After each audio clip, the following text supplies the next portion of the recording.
एक गांव में एक किसान उनके परिवार के साथ रहता था। किसान और उनका परिवार एक संत महात्मा की सेवा किया करता था और संत महात्मा के उपदेश पर उनका परिवार जरूरियातमंद लोगों की सेवा भी किया करता था।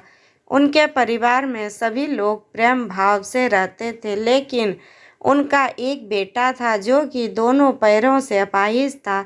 सेवा करते करते वर्षों बीत गए। उनका परिवार कभी कभी यह भी सोचता था कि हम सब इतने प्रेम भाव से संत महात्मा और जरूरियातमंद लोगों की सेवा करते हैं, फिर भी हमारे परिवार में इस बच्चे के साथ ऐसा क्या हुआ? इसका क्या दोष था जो वह अपाहिज है? एक दिन की बात है जब संत महात्मा का सत्संग चल रहा था। हजारों लाखों श्रद्धालुओं उस सत्संग में बैठे हुए थे। संत महात्मा ने अपने प्रवचन पूरा करने के बाद कहा कि इस पूरे प्रवचन के विषय में अभी भी किसी के मन में कोई शंका हो तो बताइए। हजारों लाखों श्रद्धालुओं के बीच उस अपाहिज पुत्र के पिता ने संत महात्मा से एक सवाल किया कि हे महात्मा, हम सब निस्वार्थ भाव से जरूरियातमंद लोगों की सेवा करते हैं और हमारा पूरा परिवार अहिंसा के मार्ग पर चलता है, कभी भी किसी के बारे में बुरा नहीं सोचता है, न ही किसी का बुरा करते हैं। फिर भी ऐसा क्या गुनाह हुआ जो हमारा बच्चा अपाहिज पैदा हुआ? फिर गुरु ने जवाब दिया, वैसे तो मैं यह बात नहीं बता सकता, फिर भी आपके मन में दुविधा है तो सुनो।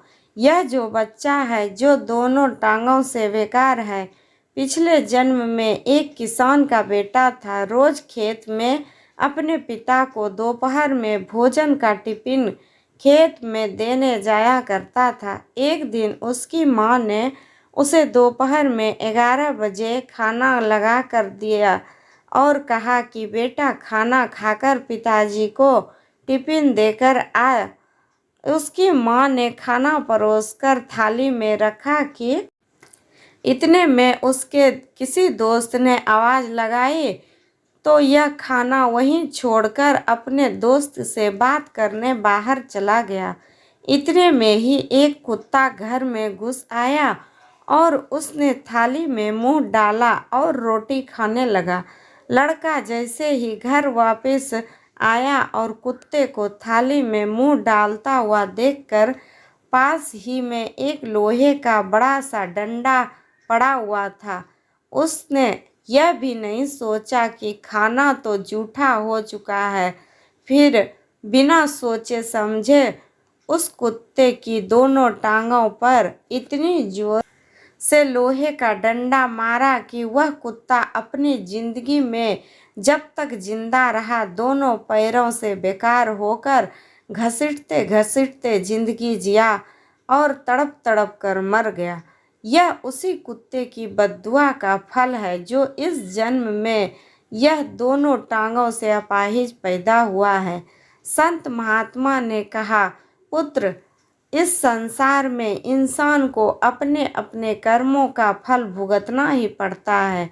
इस जन्म में अगर किसी की टांग तोड़ी है तो स्वाभाविक है कि अगले जन्म में आपकी टांग टूटनी ही है। अगर आप किसी को नुकसान पहुंचाओगे तो आपका भी नुकसान होना ही है, इस जन्म में नहीं तो अगले जन्म में। इसलिए जो भी कर्म करो सोच समझ कर करो। आप अपने कर्म फल से नहीं बच सकते। आप जहाँ भी जाते हैं, जो कुछ भी करते हैं, आपके कर्म ही आपको शांतिपूर्वक देख रहे होते हैं। किसी भी दिन आपको अपने कर्म या फल पृथ्वी पर वहन करना ही होता है। इसलिए हर समय आप उचित कर्म करना अनिवार्य है।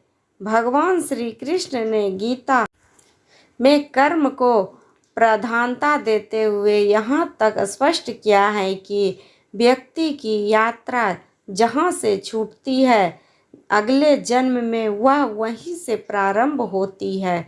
जो प्रकृति के नियमों का पालन करता है वह परमात्मा के करीब है। लेकिन ध्यान रहे, यदि परमात्मा भी मनुष्य के रूप में अवतरित होता है तो वह उन सारे नियमों का पालन करता है जो सामान्य मनुष्यों के लिए है।